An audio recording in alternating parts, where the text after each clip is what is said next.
Alors, on va corriger l'exercice 1. Donc, le but, c'est de calculer quelques produits scalaires en faisant de la projection orthogonale. Donc, à chaque fois, je vais tracer en rouge les deux vecteurs qu'on va considérer. On va voir comment on s'en sort. Donc, le vecteur pour le A, donc AB scalaire AC. Donc, si on regarde ce qui se passe, donc AB scalaire AC, on voit que le point C, on va faire le projeté orthogonal sur la droite AB, donc il va se projeter sur le point B. Donc, AB scalaire AC, donc c'est AB fois AB, parce qu'on est dans le cas d'un angle aigu, et le carré est de côté 2, donc 2 fois 2, 4. C'est le même exemple que dans le cours. Petit b, AB scalaire AG. Donc prenez votre temps, hein, si vous n'avez pas compris, que vous finissez par comprendre au bout d'un moment, mettez sur pause et reprenez après.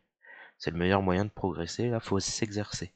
Beaucoup de questions, mais ça va à chaque fois très vite. Donc AB scalaire AG, très bien. Si je fais le projeté orthogonal du point G sur la droite AB, ça atterrit sur le point E.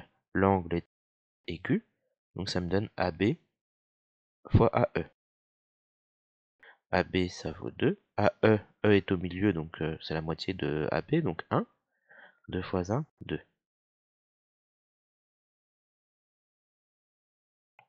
Pareil, mettez sur pause, revenez en arrière.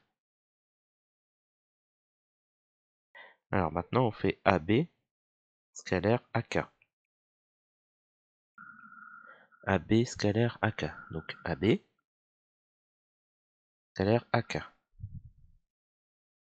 N'hésitez pas à mettre sur pause et le faire vous-même.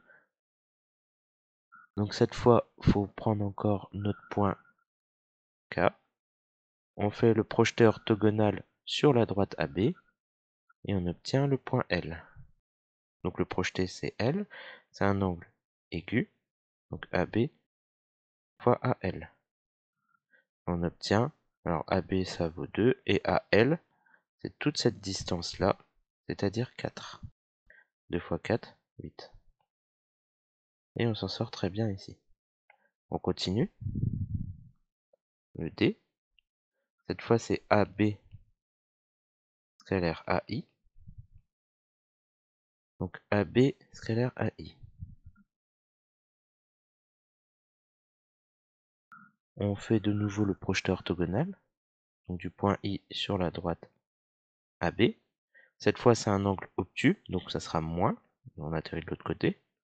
AB fois AJ. AB ça vaut 2, AJ ça vaut 2 aussi, n'oublie pas le moins devant, donc on obtient moins 4.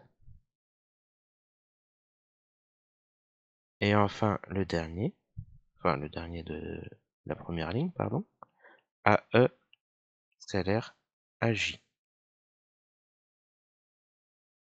Donc regardons AE scalaire AJ.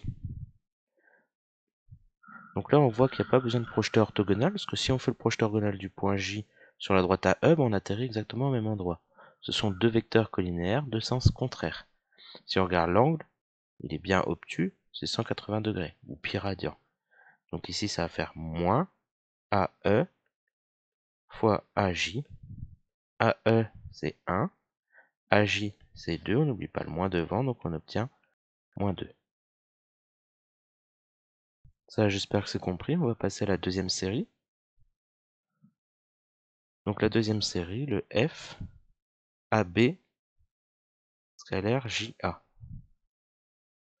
Donc AB, scalaire JA. Donc là, petite difficulté, on voit que les deux vecteurs n'ont pas la même origine. Mais on remarque que le vecteur JA, c'est pareil que le vecteur AB. Donc je change le vecteur JA en AB. Donc au final, c'est AB scalaire AB. Là, on ne fait pas le projeté du point B sur la droite AB, on retrouvera le même point. C'est du même côté, l'angle vaut 0 entre AB et AB. C'est-à-dire que ici, on a bien un angle aigu, et c'est juste AB fois AB.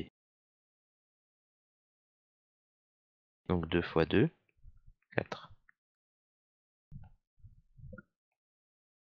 Donc là, vous avez vu, il y a eu une petite étape intermédiaire, il a fallu modifier un vecteur parce que ça commençait pas au même endroit.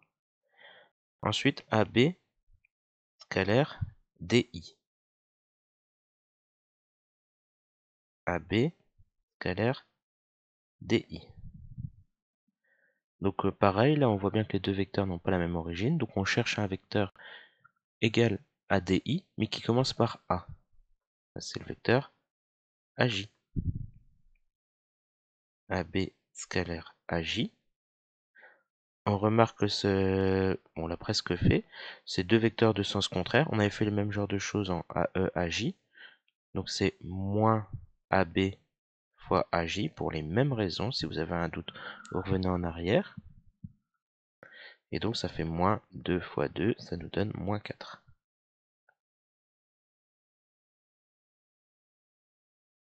Petit h.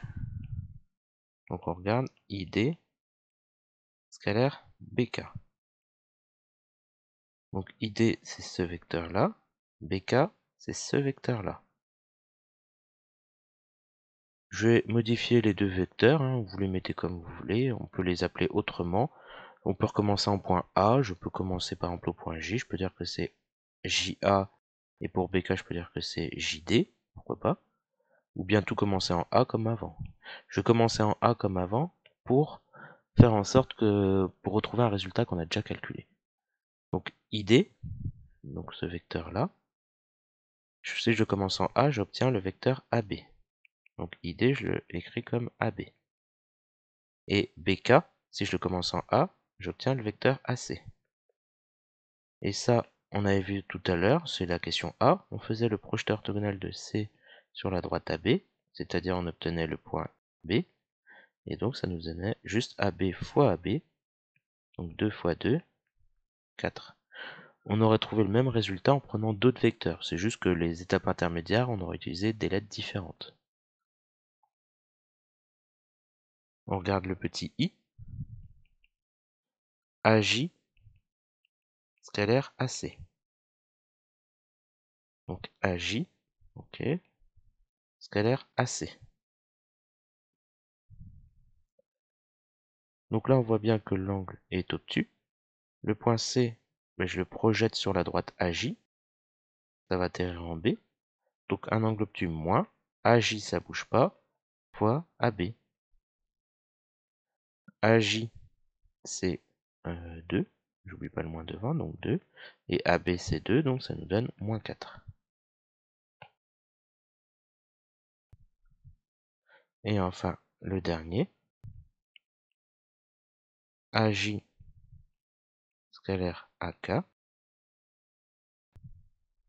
donc AJ scalaire AK, alors le K est où? Il est là-haut. Hop, on fait exactement la même chose, hein.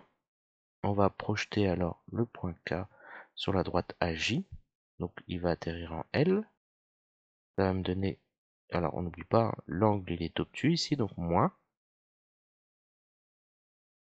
AJ fois AL, parce que le point K se projette au point L. Donc moins AJ c'est 2, AL ici on obtient 4, donc on obtient moins 8.